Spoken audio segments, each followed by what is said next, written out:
إن الحمد لله نحمده ونستعينه ونستغفره ونعوذ بالله من شرور أنفسنا ومن سيئات أعمالنا من يهده الله فلا مضل له ومن يضلل فلا هادي له وأشهد أن لا إله إلا الله وحده لا شريك له وأشهد أن محمدا عبده ورسوله يا أيها الذين آمنوا اتقوا الله حق تقاته ولا تموتن إلا وأنتم مسلمون يا أيها الناس اتقوا ربكم الذي خلقكم من نفس واحدة وخلق منها زوجها وبث منهما رجالا كثيرا ونساء واتقوا الله الذي تساءلون به والأرحام إن الله كان عليكم رقيبا يا أيها الذين آمنوا اتقوا الله وقولوا قولا سديدا يصلح لكم أعمالكم ويغفر لكم ذنوبكم ومن يطع الله ورسوله فقد فاز فوزا عظيما أما بعد فإن أصدق الحديث كتاب الله وخير الهدي هدي محمد صلى الله عليه وسلم وشر الأمور محدثاتها وكل محدثة بدعة وكل بدعة ضلالة وكل ضلالة في النار. أعوذ بالله من الشيطان الرجيم.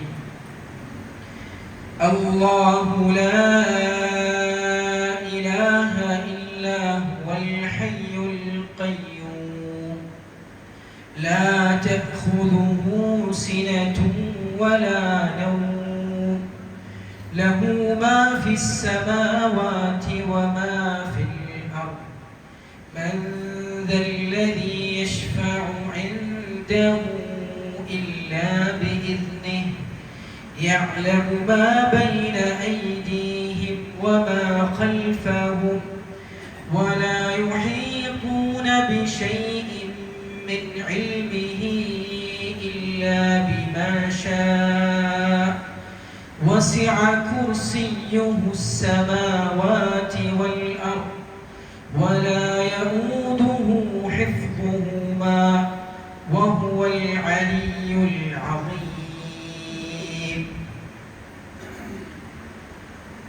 الله سبحانه وتعالى സൂക്ഷിച്ച് തഖ്വ പാലിച്ച് ജീവിക്കുവാൻ പരിശ്രമിക്കണമെന്ന് ആമുഖമായി എന്നോടും നിങ്ങളോട് ഓരോരുത്തരോടും വസിയത്ത് ചെയ്യുകയാണ്, ഉപദേശിക്കുകയാണ്.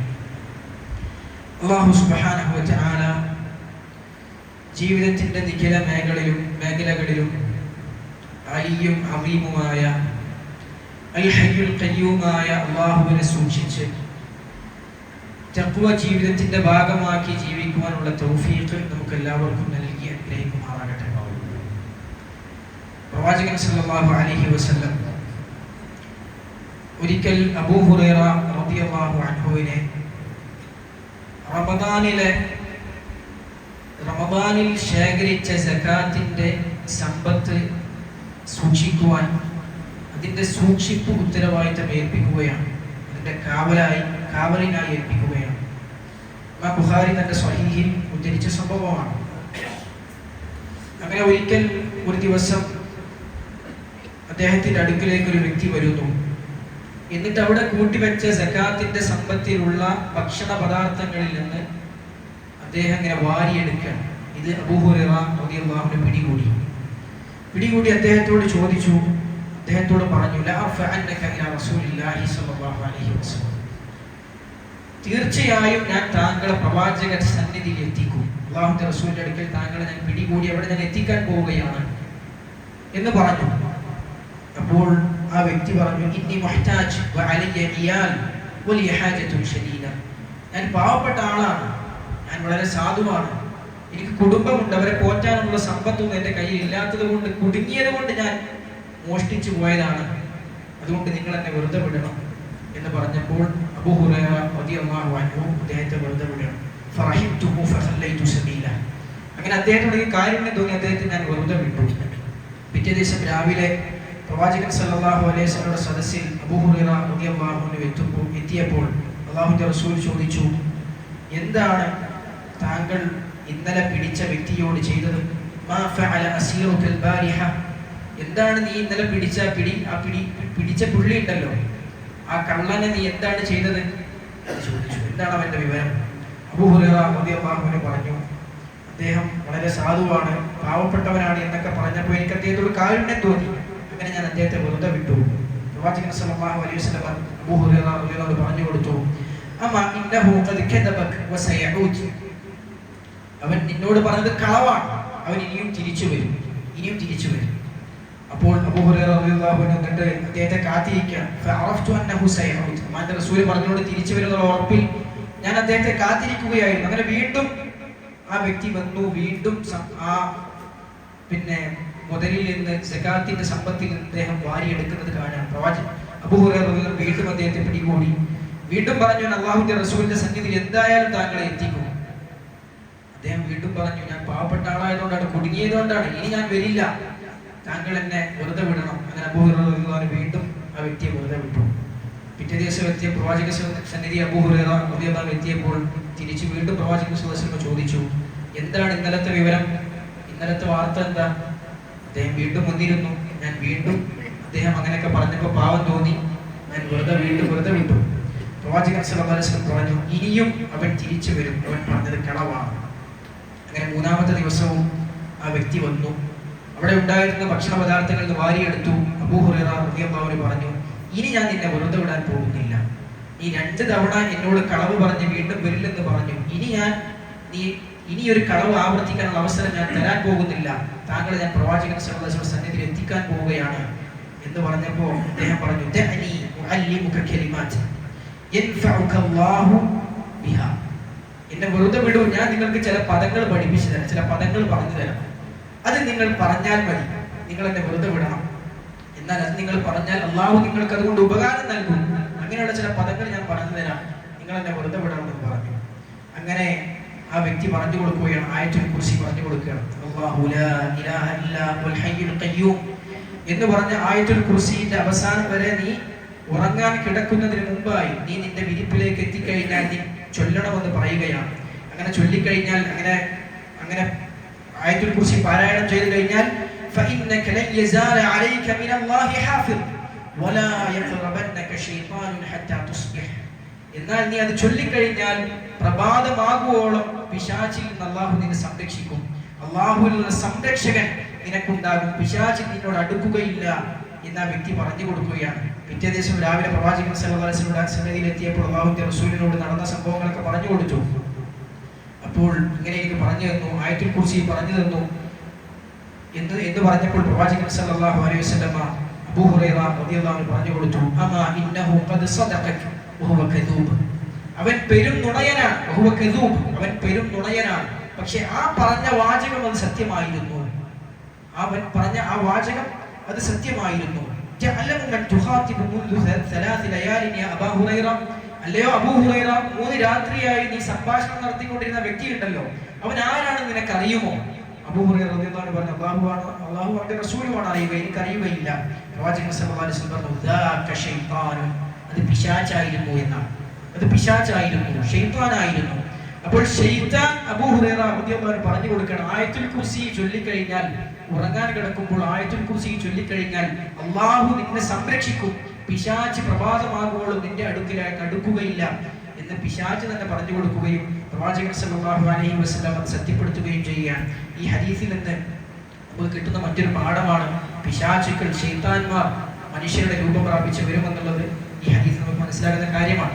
ഏതായിരുന്നാലും എന്തുകൊണ്ടാണ് ആയത്തുൽ കുർസിന് ആ പ്രത്യേകതയുണ്ടായത്? മറ്റൊരു ഹദീസ് നമുക്ക് കാണാൻ സാധിക്കും.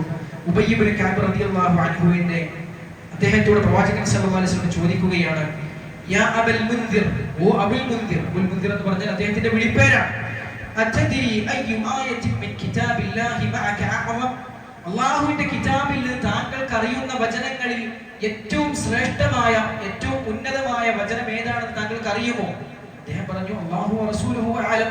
പ്രവാചകൻ മുമ്പ് പഠിപ്പിച്ചു കൊടുത്തിട്ടില്ല ഏതാണ് ആ വചനമെന്ന്. അല്ലാഹുവിന്റെ റസൂൽ മുമ്പ് പഠിപ്പിച്ചു കൊടുത്തിട്ടില്ല.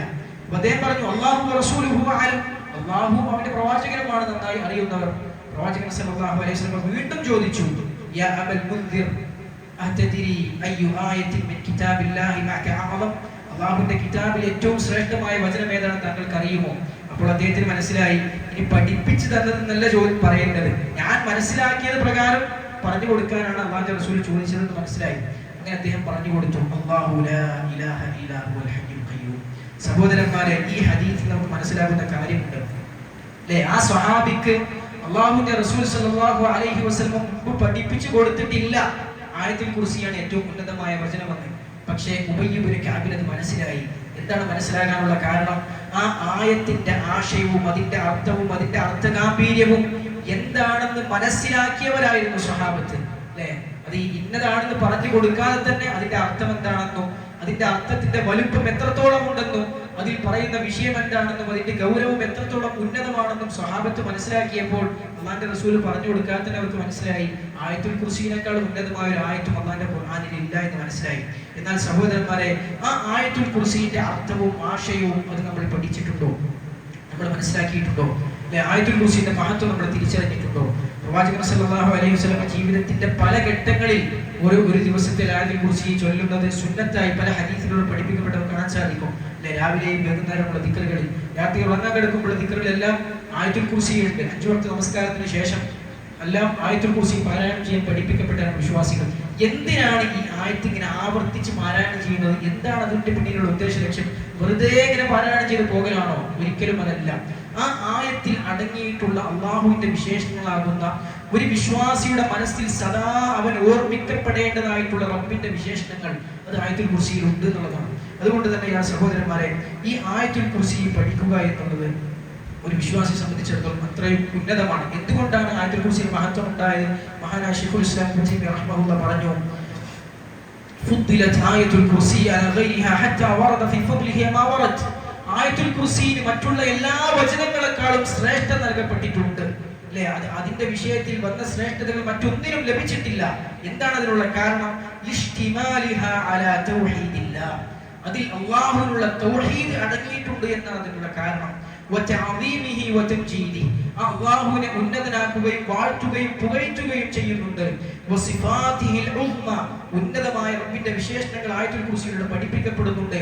വലാ മദ്കൂറ അഅ്ളമ മിൻ റബ്ബിൽ ഇസ്സ, റബ്ബുൽ ഇസ്സത്തിനേക്കാളും ഉന്നതമായ പറയപ്പെടാവുന്ന ഒരു സ്മരണ മറ്റൊന്നുമില്ല എന്നാണ്. അതുകൊണ്ട് തന്നെ ആ റബ്ബുമായി എന്തൊക്കെ ദിക്റിന് ബന്ധമുണ്ടോ അതിനൊക്കെ ശ്രേഷ്ഠത കൂടും അല്ലെ? വിശുദ്ധ ഖുർആനിലെ ആയത്തുകളും സൂറത്തുകളൊക്കെ എടുത്ത് പരിശോധിച്ച് നോക്കി, റബ്ബിനെ കുറിച്ച് പറയുന്നതിന് എപ്പോഴും ശ്രേഷ്ഠത കൂടുതലായിരിക്കും. അള്ളാഹിനെ കുറിച്ച് പറയുന്ന എല്ലാത്തിനും ശ്രേഷ്ഠത കൂടുതലായിരിക്കും. ഖുർആൻ എന്തുകൊണ്ടാണ് ഏറ്റവും അഫ്ദലായ കലാമായത്? അള്ളാഹിന്റെ കലാമായതുകൊണ്ടാണ്.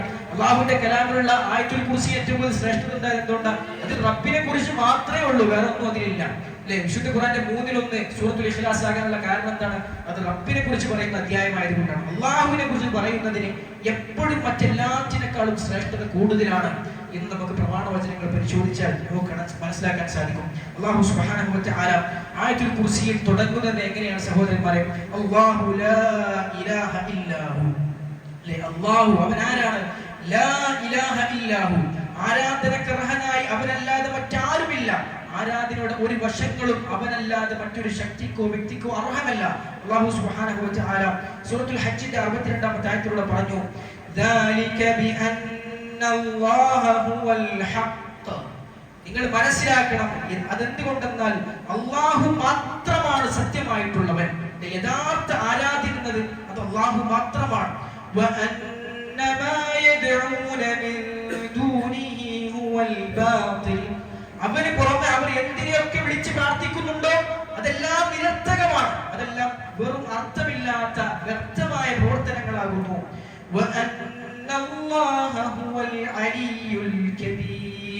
അങ്ങനെയുള്ള അല്ലാഹു തന്നെയാകുന്നു ഏറ്റവും ഉന്നതനായവൻ, ഏറ്റവും മഹാനായവൻ എന്ന് അല്ലാഹു സുബ്ഹാനഹു വ തആല പറയാണ്. അപ്പൊ റബ്ബിന് പുറമെ എന്തിനൊക്കെ വിളിച്ചു പ്രാർത്ഥിക്കപ്പെടുന്നുണ്ടോ അതെല്ലാം നിരർത്ഥകമാണ്. അല്ലാഹു മാത്രമാണ് യഥാർത്ഥ ആരാധ്യൻ എന്ന് പറഞ്ഞുകൊണ്ടാണ് ആയത്തുൽ കുർസി അല്ലാഹു സുബ്ഹാനഹു വ തആല ആരംഭിക്കുന്നത്. ഇനി എന്തുകൊണ്ടാണ് അല്ലാഹു മാത്രം ആരാധ്യനായത്?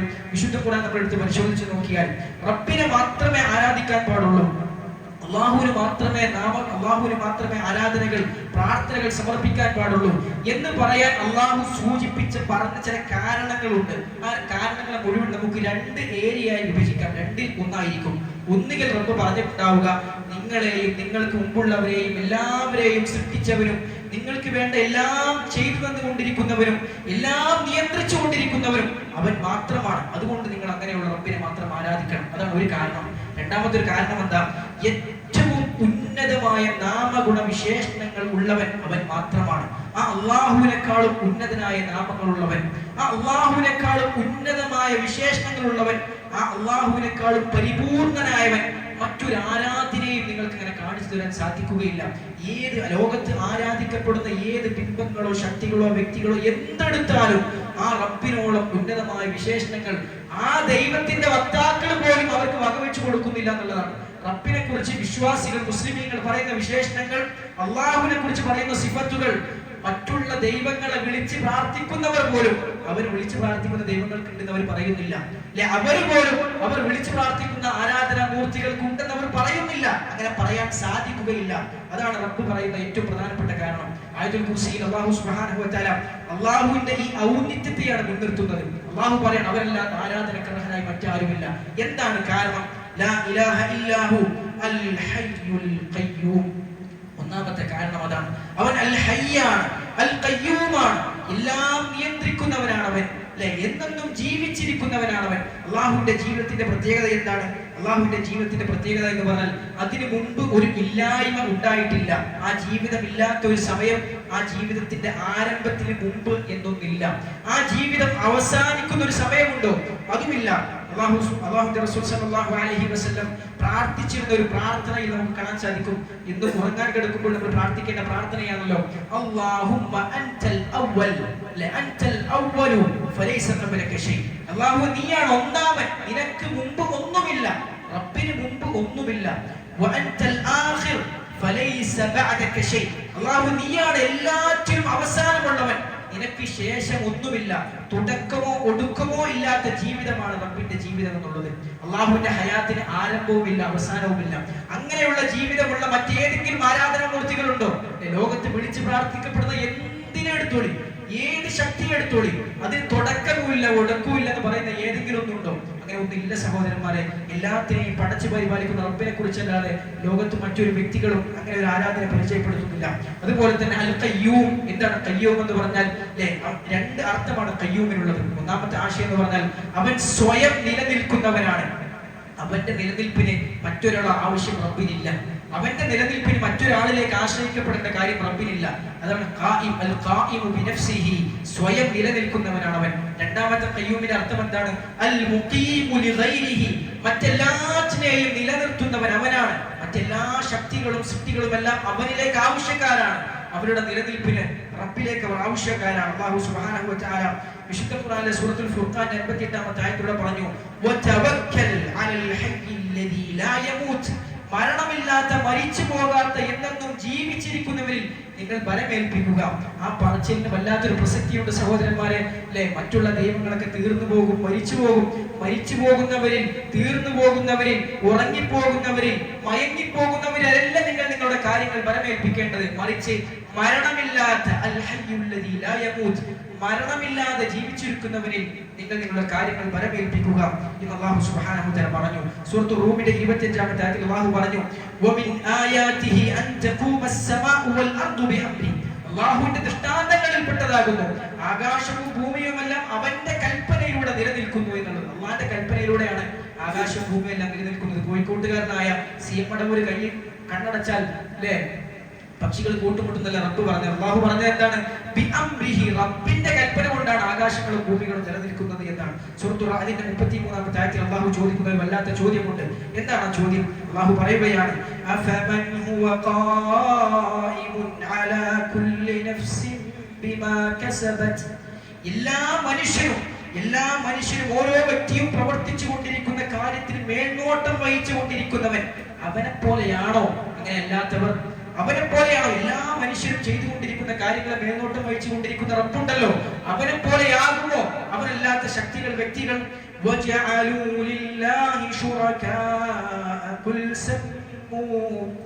എന്നിട്ട് ഇത് അറിഞ്ഞുകൊണ്ട് അങ്ങനെയാവുകയില്ല എന്ന് മനസ്സിലാക്കിക്കൊണ്ടും ആ അള്ളാഹുവിനെ ഒരു പങ്കുകാരെ വെക്കുകയാണ്. ആ അള്ളാഹുവിന് പുറമെയുള്ളവർ വിളിച്ചു പ്രാർത്ഥിക്കുകയാണ്, ആരാധിക്കുകയാണ്, നേർച്ചകളും വഴിപാടുകളും അവർക്ക് വേണ്ടി സമർപ്പിക്കുകയാണ്. അള്ളാഹു ചോദിക്കുകയാണ്, പ്രവാചകരെ നിങ്ങൾ അവരോട് പറയൂ, നിങ്ങൾ വിളിച്ചു പ്രാർത്ഥിക്കുന്ന ദൈവങ്ങളുടെ പേരൊന്ന് പറയും, അല്ലെ? നിങ്ങൾ വിളിച്ച ആരാധനകൾ സമർപ്പിക്കുന്ന, പ്രാർത്ഥനകൾ കൊടുക്കുന്ന, നേർച്ച വഴിപാടുകൾ നിങ്ങൾ കൊടുക്കുന്ന ആ ശക്തികളുടെ വ്യക്തികളുടെ പേരുകൾ നിങ്ങളൊന്ന് പറയൂ. ഭൂമിയിലുള്ള കാര്യങ്ങളൊക്കെ റബ്ബിനെ അറിയാത്തത് കൊണ്ടാണോ നിങ്ങൾ അവരെ അള്ളാഹുവിന് പങ്കുകാരാക്കുന്നത്? എപ്പോഴാണ് പങ്കുകാർ ആവശ്യം ഉണ്ടാവുക? എപ്പോഴാണ് ഒരു ശുപാർശകന്റെ ആവശ്യം ഉണ്ടാവുക? ആ ശുപാർശകൻ ആരെ കുറിച്ചാണോ ശുപാർശ നടത്തുന്നത് അവനെ കുറിച്ച് ആ ശുപാർശ ചെയ്യപ്പെടുന്ന വ്യക്തിക്ക് അറിയാതിരിക്കുമ്പോഴാണ്. ഒരു രാജാവിന് എപ്പോഴാണ് ശുപാർശകൻ ആവശ്യം ഉണ്ടാവുക? ഒരു മനുഷ്യൻ പിടിക്കപ്പെട്ടു, അവൻ നല്ല മനുഷ്യനാണ്, അറിയാതെ അബദ്ധം പറ്റിപ്പോയതാണ്, അല്ലെങ്കിൽ എന്തോ ഒരു കയ്യബദ്ധം പറ്റിപ്പോയതാണ് എന്ന് പരിഗണിച്ചിട്ട് അവൻ നല്ലവനാണെന്ന് പരിഗണിച്ചാൽ വെറുതെ വിടണം. പക്ഷെ രാജാവിനെ വ്യക്തിനെ അറിയില്ല, അല്ലെ? ആ വ്യക്തി അങ്ങനെയുള്ള ആളാണെന്ന് അറിയില്ല, അവൻ നല്ലവനാണോ ചീത്തവനാണെന്ന് അറിയില്ല. അപ്പോഴാണ് ശുപാർശകർ ആവശ്യം ഉണ്ടാവുക. രാജാവിന്റെ അടുത്ത് വിശ്വാസതയുള്ള, രാജാവ് വിശ്വസിക്കുന്ന ഒരാൾ പറയും, അവൻ നല്ല ആളാണ്, എനിക്ക് അറിയുന്ന ആളാണ്, അവർ നിങ്ങൾ വെറുതെ വിട്ടോളൂ, പ്രശ്നമില്ല. പക്ഷെ അള്ളാഹു അങ്ങനെയാണോ സഹോദരന്മാരെ? അള്ളാഹു ഭൂമിയിലുള്ള ആളുകളെ കുറിച്ച് അറിയാത്തവനാണോ? അള്ളാഹു ഭൂമിയിലുള്ള വ്യക്തികളെ കുറിച്ചും അവരുടെ മനസ്സുകളും രഹസ്യങ്ങളും അറിയാത്തവനാണോ? ഭൂമിയിലുള്ള കാര്യങ്ങളെ കുറിച്ച് നിങ്ങൾ റബ്ബിന് പറഞ്ഞു കൊടുക്കുകയാണോ എന്ന് അള്ളാഹു ചോദിക്കുകയാണ്. അള്ളാഹ്ക്ക് അറിയാം ആർക്കാണ് ശുപാർശക്ക് അർഹതയുള്ളത്, ആർക്കാണ് കാരുണ്യം ലഭിക്കേണ്ടത്, ആരുടെ പാപങ്ങളാണ് പുറത്തു കൊടുക്കേണ്ടത് എന്ന് അള്ളാഹുവിന് അറിയാം. അല്ലെങ്കിൽ വെറും ഉപരിപ്ലവമായ, വെറും അർത്ഥമില്ലാത്ത വെറും വാചകങ്ങൾ നിങ്ങൾ വെറുതെ പറഞ്ഞുകൊണ്ടിരിക്കുകയാണോ? ആ അള്ളാഹു നിങ്ങൾ സമന്മാരെ ഉണ്ടാക്കുകയാണോ എന്ന് അള്ളാഹു സുബ്ഹാനഹു ചോദിക്കുകയാണ്. അതുകൊണ്ട് തന്നെയാണ് സഹോദരന്മാരെ, ഈ ആയത്തുൽ കുർസിയിലുള്ള ഈ രണ്ട് വചനങ്ങൾ, ഈ രണ്ട് വാക്കുകൾ, അള്ളാഹുവിന്റെ ഉന്നതമായ നാമങ്ങൾ, അൽ ഹയ്യ്, അൽ ഖയ്യൂം എന്ന നാമങ്ങൾ. എന്താണ് ആ നാമങ്ങളുടെ പ്രത്യേകത? പ്രവാചകൻ സല്ലല്ലാഹു അലൈഹി വസല്ലം അബൂ ഉമാമ റളിയല്ലാഹു അൻഹു നിവേദനം ചെയ്യുന്ന ഇബ്നു മാജഹ് ഹാക്കിം എന്ന ഉദ്ധരിച്ച ഹദീസിലൂടെ അല്ലാഹുവിന്റെ റസൂൽ പറഞ്ഞു, ഇസ്മുല്ലാഹിൽ അഅ്വം അല്ലദീ ഇദാ ദുഇയ ബിഹി അജാബ് ഫീ തലാത്തി സുവർ.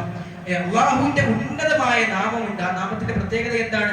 അല്ലദീ ദുഇയ ബിഹി അജാബ്. ആ നാമങ്ങൾ ഉപയോഗിച്ച്, ആ നാമങ്ങൾ ഉച്ചരിച്ചുകൊണ്ട് റബ്ബിനോട് പ്രാർത്ഥിച്ചാൽ അവൻ എന്തായാലും ഉത്തരം ചെയ്യും, ഉത്തരം കിട്ടുമെന്ന് ഉറപ്പാണ്. അങ്ങനെയുള്ള ഇസ്മുല്ലാഹിൽ അഅ്വം, അങ്ങനെയുള്ള നാമം അല്ലാഹുവിനുണ്ട്. അത് ഫീ തലാത്തി സൂറ, 3 സൂറത്തുകളിലാണ് അത് ഉള്ളത് എന്ന് പ്രവാചകൻ സല്ലല്ലാഹു അലൈഹി വസല്ലം പറഞ്ഞതാണ്. ഏതൊക്കെ 3 സൂറത്ത്? സൂറത്തുൽ ബഖറ, ആലി ഇംറാൻ, ത്വാഹ. ഈ 3 സൂറത്തുകളാണ് സൂറത്തിൽ പ്രവാചകൻ സല്ലല്ലാഹു അലൈഹി വസല്ലം പറയണം. എന്നിട്ട് ഈ ഹദീസ് ഉദ്ധരിക്കുന്ന സഹാബി അബൂ ഉമാമ റളിയല്ലാഹു അൻഹു പറയുകയാണ്, ഫവജദ്തു ഫീ ബഖറ ഫൽതമസ്തുഹാ. ഞാൻ ആ ആയത്തുകൾ, ആ നാമങ്ങൾ ഏതൊക്കെയാണെന്ന് ഞാൻ അന്വേഷിച്ചു, ഞാൻ പഠിക്കാൻ ശ്രമിച്ചു. അപ്പോൾ എനിക്ക് മനസ്സിലായി, സൂറത്തുൽ ബഖറയിലുള്ള ആയത്തുൽ കുർസിയിൽ അല്ലാഹു ലാ ഇലാഹ ഇല്ലാ ഹുവൽ ഹയ്യുൽ ഖയ്യൂം എന്ന നാമങ്ങൾ അതിലുണ്ട്. അതുപോലെ തന്നെ ആലി ഇംറാന്റെ 2-ാമത്തെ വചനത്തിൽ അല്ലാഹു ലാ ഇലാഹ ഇല്ലാ ഹുവ അൽ ഹയ്യുൽ ഖയ്യൂം എന്നുണ്ട്. അതുപോലെ തന്നെ സൂറത്തുൽ ത്വാഹയുടെ 111-ാമത്തെ വചനത്തിൽ വഅനതിൽ വജൂഹു ലിൽ ഹയ്യിൽ ഖയ്യൂം എന്നുണ്ട്. അതുകൊണ്ട് അൽ ഹയ്യുൽ ഖയ്യൂം ആണ് അല്ലാഹുവിന്റെ ചോദിച്ചാൽ, പ്രാർത്ഥിച്ചാൽ എന്തായാലും ഉത്തരം കിട്ടുന്ന ആ നാമങ്ങൾ മുൻനിർത്തി പ്രാർത്ഥിച്ചാൽ എന്തായാലും ഉത്തരം കിട്ടുന്ന നാമങ്ങളെന്ന് പ്രവാചകൻ സല്ലല്ലാഹു അലൈഹി വസല്ലം നാമങ്ങളെന്ന് അബൂ ഉമാമ റളിയല്ലാഹു അൻഹു നമുക്ക് പറഞ്ഞു തരികയാണ്. അതുകൊണ്ട് സഹോദരന്മാരെ, അല്ലാഹുവിന്റെ ഉന്നതമായ 2 നാമങ്ങളാണ് അൽ ഹയ്യു, അൽ ഖയ്യൂം എന്നുള്ളത്. അതുപോലെ തന്നെ അല്ലാഹു സുബ്ഹാനഹു തൊട്ട് ശേഷം പറയുന്ന വാചകം എന്താ? ലാ തഖുദുഹു സിനതുൻ വലാ നൗം. ലാ തഖുദുഹു സിനതുൻ വലാ നൗം. ആ റബ്ബിനെ മയക്കം ബാധിക്കുകയില്ല, ആ റബ്ബിനെ ഉറക്കം ബാധിക്കുകയില്ല. അള്ളാഹുവിന്റെ ജീവിതത്തെക്കുറിച്ചും അള്ളാഹുവിന്റെ ഖയ്യൂമിയത്തിനെ കുറിച്ചുമാണ് തൊട്ട് മുമ്പ് പറഞ്ഞതില്ലേ? അള്ളാഹുവിന്റെ നിയന്ത്രണാധികാരത്തെ കുറിച്ചും അള്ളാഹുവിന്റെ ജീവിതത്തെ കുറിച്ചും. ആ നിയന്ത്രണാധികാരത്തിന്റെയും ആ ജീവിതത്തിന്റെയും പെർഫെക്ഷൻ ആണ് ഈ ആയത്തിലൂടെ റബ്ബ് പറയുന്നത്. ലാ തഖുദുഹു സിനതുൻ വലാ നൗം. എങ്ങനെയുള്ള ജീവിതമാണ് അവന്റെ ജീവിതം, എങ്ങനെയുള്ള നിയന്ത്രണമാണ് ആ റബ്ബിന്റെ നിയന്ത്രണം എന്ന് പറഞ്ഞാൽ ലാ തഖുദുഹു സിന, ഒരു മയക്കം പോലും ബാധിക്കാത്ത ജീവിതമാണ് അവന്റെ ജീവിതം. അല്ലെ, ഒരു ഉറക്കം പോലും ബാധിക്കാത്ത ജീവിതമാണ് അവന്റെ ജീവിതം എന്നാണ്. അവൻ നിയന്ത്രിക്കുന്നത് മറ്റുള്ള ഏതും എല്ലാം നിയന്ത്രിച്ചുകൊണ്ടിരിക്കുന്ന മുദബ്ബിറായ റബ്ബ് ഉറങ്ങിപ്പോയാൽ സഹോദരന്മാരെ, അതിസങ്കീർണമായ പ്രപഞ്ചം അത് തകരാൻ അതുപോലെ. ഒരു ഇസ്രായേലിയായിട്ടുള്ള ഒരു ഇസ്രായേലിയൻ കഥയിൽ നമുക്ക് കാണാൻ സാധിക്കും. മൂസ നബി അലൈഹി ഇസ്ലാമിലേക്ക് ചേർക്കപ്പെടുന്ന കഥയാണ്. മൂസ നബിയിലേക്ക് ചേർക്കപ്പെടാൻ പറ്റൂല, പക്ഷെ അതിലുള്ള ഒരു ആശയം അത് ശരിയായതുകൊണ്ട് ഞാൻ പറയുകയാണ്. എന്താണ് അതിലുള്ളത്? അതില് മൂസ നബി അലൈഹി ഇസ്ലാമിനോട് ചില ഇസ്രായേലിയർ വന്നുകൊണ്ട് ചോദിച്ചു എന്നാണ്, അല്ലാഹുവിന് ഉറക്കവും മയക്കവും ഒന്നും ഇല്ലേ എന്ന് ചോദിച്ചു എന്നാണ്. അങ്ങനെ അവർക്ക് മൂസ നബി അലൈഹി ഇസ്ലാമിനെ തെളിയിച്ചു കൊടുക്കണം, അത് പറഞ്ഞ് ബോധ്യപ്പെടുത്തി കൊടുക്കണം. അതിനെന്താണ് മാർഗം? അങ്ങനെ അല്ലാഹു സുബ്ഹാനഹു വ തആല മലക്കുകളെ പറഞ്ഞയക്കുകയും എന്നിട്ട് മൂസ നബി അലൈഹി ഇസ്ലാമിനോട് രണ്ട് സ്ഫടികത്തിന്റെ രണ്ട് പാത്രങ്ങൾ രണ്ട് കയ്യിൽ പിടിക്കാൻ പറയണം. എന്നിട്ട് 3 ദിവസം മലക്കുകളോട് ആവശ്യപ്പെടുന്നു, 3 ദിവസം മൂസയെ നിങ്ങൾ ഉറങ്ങാൻ സമ്മതിക്കാൻ പാടില്ല. അങ്ങനെ ഉറക്ക ക്ഷീണം ബാധിച്ച് മയക്കം ഉറങ്ങി ഇങ്ങനെ തൂങ്ങും, പിന്നെ ഉണരും, തൂങ്ങും ഉണരും. 2 സ്ഫടികത്തിന്റെ പാത്രങ്ങൾ കയ്യിൽ പിടിച്ചുകൊണ്ട് അത് പൊട്ടിപ്പോകാൻ പാടില്ല എന്നാണ് കണ്ടീഷൻ. അത് പൊട്ടാതെ എന്ത് ചെയ്യണം? പൊട്ടാതെ സൂക്ഷിക്കണം. അങ്ങനെ കുറെ നേരം ഇരുന്ന് ഉറങ്ങിയപ്പോൾ 2 സ്ഫടികത്തിന്റെ പാത്രങ്ങൾ കൂട്ടിമുട്ടി ആ പാത്രങ്ങൾ നശിച്ചുപോയി. എന്നിട്ട് ഈ സംഭവം പറഞ്ഞിട്ട് മലക്കുകൾ മൂസാ നബിക്ക് പഠിപ്പിച്ചു കൊടുക്കുകയാണ്, അള്ളാഹുവിനെങ്ങാനും ഉറക്കം ബാധിച്ചാൽ, അള്ളാഹുവിനെങ്ങാനും മയക്കം ബാധിച്ചാൽ ഈ സ്ഫടിക പാത്രങ്ങൾ നിങ്ങളുടെ കയ്യിൽ നിന്ന് പൊട്ടിയതുപോലെ ആകാശലോകങ്ങൾ ഇടിഞ്ഞു വീഴുകയില്ലേ, എല്ലാം തകർന്നടിയുകയില്ലേ? ഈ സംഭവം മൂസാ നബിയിലേക്ക് ചേർത്തിപ്പെടാൻ പറ്റില്ലെങ്കിലും ആ ആശയത്തിന്റെ പ്രസക്തി കൊണ്ട് മാത്രമാണ് ഞാൻ സൂചിപ്പിച്ചത്. ഏതായിരുന്നാലും അള്ളാഹുവിന് ഉറക്കം എന്നുള്ളത് മയക്കം എന്നുള്ളത് സാധ്യമല്ല സഹോദരന്മാരെ. ശിവരാത്രി, മറ്റേ രാത്രി എന്നൊക്കെ പറഞ്ഞുകൊണ്ട് മറ്റുള്ള പല മതസ്ഥരുടെ ദൈവങ്ങൾ ഉറങ്ങുന്ന രാത്രികളുണ്ട്. അങ്ങനെ എങ്ങാനും ഉറങ്ങിയിരുന്നെങ്കിൽ സഹോദരന്മാരെ, ലോകം തന്നെ ഇല്ലാതാകുമായിരുന്നു. അള്ളാഹു അവന്റെ വിശുദ്ധ ഖുർആനിലൂടെ പരിചയപ്പെടുന്ന ദൈവസങ്കല്പം എന്നുള്ളത് അത് അന്യോന്യമാണ്. ആ റബ്ബിനെ കുറിച്ച് പഠിക്കാനും അറിയാനും ആരുടെ മുമ്പിലും തല ഉയർത്തിക്കൊണ്ട് പറഞ്ഞു കൊടുക്കാനും കഴിയുന്നതാണ് തൗഹീദ് എന്നുള്ളത്. അൽഹംദുലില്ലാഹി അല്ലദീ ഹദാനാ ലിഹാദാ വമാ കുന്നാ ലിനഹ്തദിയ ലൗലാ അൻ ഹദാനല്ലാഹ്.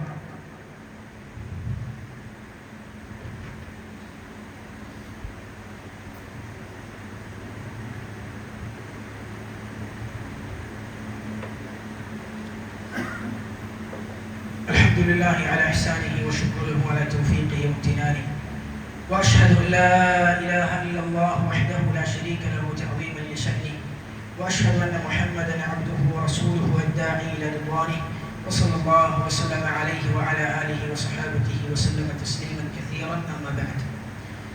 സ്നേഹം നിറഞ്ഞ സത്യവിശ്വാസി സഹോദരന്മാരെ, അല്ലാഹു സുബ്ഹാനഹു വ തആലയെ സൂക്ഷിച്ച് ജീവിതത്തിന്റെ നിഖില മേഖലകളിൽ ചിട്ടപ്പെടുത്തുവാൻ കഴിവിന്റെ പരമാവധി പരിശ്രമിക്കണം എന്ന് ഒരിക്കൽ കൂടി വസിയത്ത് ചെയ്യുകയാണ്. അല്ലാഹു നമുക്കതിനുള്ള തൗഫീഖ് നൽകി അനുഗ്രഹിക്കുമാറാകട്ടെ. അല്ലാഹു സുബ്ഹാനഹു വ തആല ആയത്തുൽ കുർസിയുടെ തുടർന്ന ഭാഗങ്ങളിലൂടെ അല്ലാഹുവിനെ കുറിച്ച് അവൻ പറയുകയാണ്, ലഹു മാ ഫിസ് സമാവാതി വമാ ഫിൽ അർദ്. ആകാശ ഭൂമികളിലുള്ളത് മുഴുവൻ അല്ലാഹുവിൻ്റെതാണ്. മറ്റേത് ആരാധനാ മൂർത്തികളെ കുറിച്ചാണ് സഹോദരന്മാരെ പ്രപഞ്ചത്തിലുള്ള മുഴുവൻ ആകാശങ്ങളിലുള്ളത് ഭൂമിയിലുള്ളത് മുഴുവൻ അവൻ്റെതാണെന്ന് പറയാൻ സാധിക്കുക? അവർക്ക് മുമ്പ് പ്രപഞ്ചമുണ്ട്, അവർക്ക് ശേഷവും പ്രപഞ്ചമുണ്ട്. അങ്ങനെ പറയാൻ സാധിക്കുന്ന റബ്ബിനെ കുറിച്ച് മാത്രമാണ്. അങ്ങനെയുള്ള ആ അല്ലാഹുവിന്റെ കഴിവിന്റെ ഔന്നിത്യത്തിന്റെ അവന്റെ അധികാരത്തിന്റെ ശക്തി എത്രത്തോളം ഉണ്ട്? അധികാരത്തിന്റെ ശക്തിയാണ് ഈ ഭാഗത്തിലൂടെ അല്ലാഹു സുബ്ഹാനഹു വ തആല പറയുന്നത്. അള്ളാഹുവിന്റെ അനുമതി കൂടാതെ റബ്ബിന്റെ അടുക്കൽ ശുപാർശ പറയാൻ കഴിയുന്നവർ ആരാണുള്ളത്? സഹോദരന്മാരെ, ശുപാർശക്ക് സാധാരണ അനുമതി ഉണ്ടാവും. രാജാക്കന്മാരുടെ അടുത്ത്, മന്ത്രിമാരുടെ അടുത്തൊക്കെ PA-കളിലൂടെ ശുപാർശ ചെല്ലും. ആദ്യം തന്നെ മന്ത്രിനോട് ഞാൻ നിങ്ങളോട് ശുപാർശ ചെയ്യട്ടെ എന്ന് ചോദിച്ച്, എന്നിട്ട് ആർക്ക് വേണ്ടിയാണ് ശുപാർശ? ഇവർക്ക് വേണ്ടിയാണോ? എന്തിനു വേണ്ടിയാണ് ശുപാർശ? ഇതിനു വേണ്ടിയാണോ? എന്നാൽ ചോദിച്ചോ എന്നൊക്കെ പറഞ്ഞുകൊണ്ട് ശുപാർശ ലോകത്തുണ്ടോ? ഒരു ശുപാർശക്ക് എന്താ അർത്ഥമുള്ളത്? ശുപാർശ എന്ന് പറഞ്ഞാൽ തന്നെ ആരെ കുറിച്ചാ, എന്തിനെ കുറിച്ചാ എന്ന് അറിയാത്ത ഒരാളെ കുറിച്ച്, മുമ്പ് അറിയാത്തൊരു കാര്യത്തെ കുറിച്ച് പറയുന്നതിന് ശുപാർശ എന്ന് പറയാം. പക്ഷെ റബ്ബിന്റെ അടുത്തുള്ള ശുപാർശക്ക് പോലും ഒരു കൂട്ടി അനുമതി വേണം, അല്ലെ? ആർക്ക് വേണ്ടി നടത്തണം എന്നതിന് അനുമതി വേണം, എന്തിനു വേണ്ടി നടത്തുന്നതിന് അനുമതി വേണം, ആര് നടത്തണം എന്നതിൽ അനുമതി വേണം. അങ്ങനെ അനുമതിയുള്ള ശുപാർശകൾ മാത്രം റബ്ബിന്റെ അടുക്കലുള്ളൂ. എന്ന് വെച്ചാൽ അള്ളാഹുവിന്റെ അധികാരം എന്ന് പറഞ്ഞാൽ അത്രയും ഉന്നതമാണ്. ആ അള്ളാഹുവിന്റെ അധികാരത്തിൽ ഒരു കുറവ് വരുത്തുന്ന, അല്ലെങ്കിൽ അതിലൊരു കളങ്കം ഉണ്ടാക്കുന്ന, അതിലൊരു പോരായ്മ ഉണ്ടാക്കുന്ന കാര്യം പോലും അള്ളാഹു അനുവദിക്കുന്നില്ല എന്നാണ് അതിന്റെ അർത്ഥം. ശുപാർശയിലൂടെ പലപ്പോഴും ഉണ്ടാകുന്നത് എന്താ? ഒരു മനുഷ്യന് ഇഷ്ടമില്ലാത്തൊരു കാര്യം ആ മനുഷ്യരുടെ നടപ്പിലാവുകയാണ്. ഒരു ഒരു ഒരു മന്ത്രിയുടെ ഇഷ്ടമില്ലാത്തൊരു കാര്യം അദ്ദേഹത്തിന്റെ അടുത്ത കൂട്ടുകാരൻ പറയുമ്പോൾ എടുത്ത തീരുമാനത്തെ മാറ്റിയാണ്. അദ്ദേഹം തീരുമാനിച്ച തീരുമാനത്തെ മാറ്റേണ്ടി വരും. എന്താ കാരണം? ഈ വ്യക്തിയോടുള്ള ഇഷ്ടമാണ് കാരണം, ഈ വ്യക്തിയോടുള്ള അടുപ്പമാണ് കാരണം. പക്ഷെ റബ്ബിന്റെ അധികാരത്തിൽ ഒരാൾക്കും അങ്ങനെ ഒരു പങ്കില്ല. അള്ളാഹു എടുത്ത തീരുമാനത്തിൽ ഒരാളുടെ സ്വാധീനം കൊണ്ടോ ഒരാളുടെ അടുപ്പം കൊണ്ടോ റബ്ബിനത് മാറ്റേണ്ടി വരികയില്ല. അതുപോലും റബ്ബ് ആദ്യം നിശ്ചയിക്കും. ആരുടെയൊക്കെ ശുപാർശ കൊണ്ട് ആർക്കൊക്കെ വേണ്ടി എന്തൊക്കെ ഞാൻ മാറ്റണമെന്ന് പോലും റബ്ബ് ആദ്യം തീരുമാനിച്ചിരിക്കും. അല്ലാഹു സുബ്ഹാനഹു വ തആല അതാണ് ആയത്തുൽ കുർസിയിലൂടെ പറയുന്നത്, മൻദല്ലദി യശ്ഫഉ ഇൻദഹു ഇല്ലാ ബിഇദ്നി. അവന്റെ അനുമതിയില്ലാതെ ശുപാർശ പറയാൻ പോലും അല്ലാഹുവിന്റെ അടുക്കൽ വേറെ ആർക്കും അധികാരമുണ്ടെന്ന് റബ്ബ് ചോദിക്കണം. അല്ലാഹു സുബ്ഹാനഹു വ തആല സൂറത്തുൽ നജ്മിന്റെ 26-ാമത്തെ ആയത്തിൽ നമ്മോട് പറയുന്നുണ്ട്, വകം മിൻ മലകിൻ ഫിസ് സമാവാതി ലാ തുഗ്നി ശഫാഅതുഹും ശൈഅ. ആകാശങ്ങളിലുള്ള എത്രയെത്ര മലക്കുകളാണ്, അവരുടെ ശഫാഅത്തുകൾ, അവരുടെ ശുപാർശകൾക്കൊന്നും ഒരു കാര്യവും ഉണ്ടാകുന്നില്ല. ഇല്ലാ മിൻ ബഅദി അൻ യഅ്ദന അല്ലാഹു ലിമൻ യശാഉ വയർദാ. അള്ളാഹു ഉദ്ദേശിക്കുന്ന തൃപ്തിപ്പെടുന്ന ആളുകൾക്ക് അവന്റെ അനുമതിക്ക് ശേഷം അവർ നടത്തുന്ന ശുപാർശകൾക്കല്ലാതെ മറ്റു ശുപാർശകൾക്കൊന്നും ഒരു ഫലവുമില്ല, ഒരു കാര്യവുമില്ല എന്ന് അല്ലാഹു സുബ്ഹാനഹു വ തആല സൂറത്തുൽ നജ്മിന്റെ 26-ാമത്തെ വചനത്തിലൂടെ പറയാം. പ്രവാചകൻ സല്ലല്ലാഹു അലൈഹി വസല്ലമക്ക് പോലും നാളെ പരലോകത്തുള്ള ശഫാഅത്തിന്റെ അവസ്ഥ എന്താണ് സഹോദരന്മാരെ? ആ ശുപാർശയുടെ അവസ്ഥ എന്താണ്? അല്ലെ, പ്രവാചകന്മാരാകുന്ന പ്രവാചകന്മാരെ മുഴുവൻ പേടിച്ച് വിറച്ച് അവരുടെ ജീവിതത്തിൽ വന്ന അബദ്ധങ്ങൾ, ചെറിയ ചെറിയ അബദ്ധങ്ങളെ കുറിച്ച് പേടിച്ച് വിറച്ച് മാറി നിൽക്കുമ്പോൾ പ്രവാചകൻ സല്ലല്ലാഹു അലൈഹി വസല്ലമക്ക് ഞാൻ ശുപാർശ പറയാമെന്ന് പറയും. അങ്ങനെ അള്ളാഹുവിനോട് അനുമതി ചോദിക്കും. അള്ളാഹു ശുപാർശ പറയാൻ അനുമതി കൊടുക്കും. പ്രവാചകൻ സല്ലല്ലാഹു അലൈഹി വസല്ലം ഒരുപാട് വർഷങ്ങളോളം സുജൂദിൽ കിടന്ന് പ്രാർത്ഥിച്ച് അള്ളാഹുവിനെ പുകഴ്ത്തി വാഴ്ത്തി സുജൂദിൽ നിന്ന് അവസാനം അള്ളാഹു തല ഉയർത്താൻ പറയും. അള്ളാഹുവിന്റെ റസൂലാണത്, അഷ്റഫുൽ ഖൽഖായ മുഹമ്മദ് നബി സല്ലല്ലാഹു അലൈഹി വസല്ലം. ആ അള്ളാഹുവിന്റെ റസൂലിന് പോലും പരലോകത്ത് ശുപാർശ പറയണമെങ്കിൽ അത്ര കടമ്പകൾ കടക്കണമെങ്കിൽ സഹോദരന്മാരെ, എന്നിട്ട് ഇന്ന് കുറെ ആളുകൾ വിശ്വസിക്കുകയാണ്. ചില ആളുകൾ മുരീദന്മാരായി കഴിഞ്ഞാൽ, ചില റാത്തീവും മൗലിദുകൾ ചൊല്ലിക്കഴിഞ്ഞാൽ നാളെ പരലോകത്ത് അവര് വരുമെന്നാണ് നരകത്തെ രക്ഷപ്പെടുത്താൻ. എന്റെ മുരീദന്മാരാരും നാളെ നരകത്തിലില്ല എന്നൊക്കെയാണ് ചില ആളുകൾ പാടി നടക്കുന്നത്. സഹോദരന്മാരെ, പരലോകം എന്താണെന്നും റബ്ബ് എന്താണെന്നും തൗഹീദ് എന്താണെന്നും റബ്ബിന്റെ ഔന്നിത്യം എത്രത്തോളം ഉണ്ടെന്നും തിരിച്ചറിയാത്ത വിഡ്ഢിത്തവും വിവരക്കേടുമാണ് അല്ലേ സഹോദരന്മാരെ അത്. അല്ലാഹു സുബ്ഹാനഹു വ തആല അധികാരത്തെക്കുറിച്ച് അതിന്റെ വലിപ്പത്തെക്കുറിച്ച് അറിയാത്തത് കൊണ്ട് മാത്രമാണ് അത്തരത്തിൽ ഉള്ള വികലമായ വിശ്വാസങ്ങൾ അല്ലാഹുവിന്റെ പേരിൽ വിശ്വസിക്കുന്നത്. ഏതായിരുന്നാലും ആയത്തുൽ കുർസിയുടെ അർത്ഥങ്ങളും അതുപോലെ വിശുദ്ധ ഖുർആനിൽ അല്ലാഹുവിനെ പരിചയപ്പെടുത്തുന്ന വചനങ്ങളുടെയും അർത്ഥവും ആശയം ഉൾക്കൊണ്ടുകൊണ്ട് റബ്ബിനെ കുറിച്ച് യഥാർത്ഥ രൂപത്തിൽ പ്രമാണങ്ങളുടെ അടിസ്ഥാനത്തിൽ പഠിച്ച് മനസ്സിലാക്കിക്കൊണ്ട് ജീവിതം ചിട്ടപ്പെടുത്താൻ, വിശ്വാസം ശരിയാക്കുവാൻ നമ്മൾ പരിശ്രമിക്കേണ്ടതുണ്ട്. അല്ലാഹു സുബ്ഹാനഹു വ തആല എനിക്കും നിങ്ങൾക്കും എല്ലാം അതിനുള്ള തൗഫീഖ് നൽകി അനുഗ്രഹിക്കുമാറാകട്ടെ. اللهم اغفر للمسلمين والمسلمات الأحياء منهم والأموات. اللهم أعز الإسلام والمسلمين وأذل الشرك والمشركين. ربنا آتنا في الدنيا حسنة وفي الآخرة حسنة وقنا عذاب النار. وصلى الله وسلم على نبينا محمد والحمد لله رب العالمين.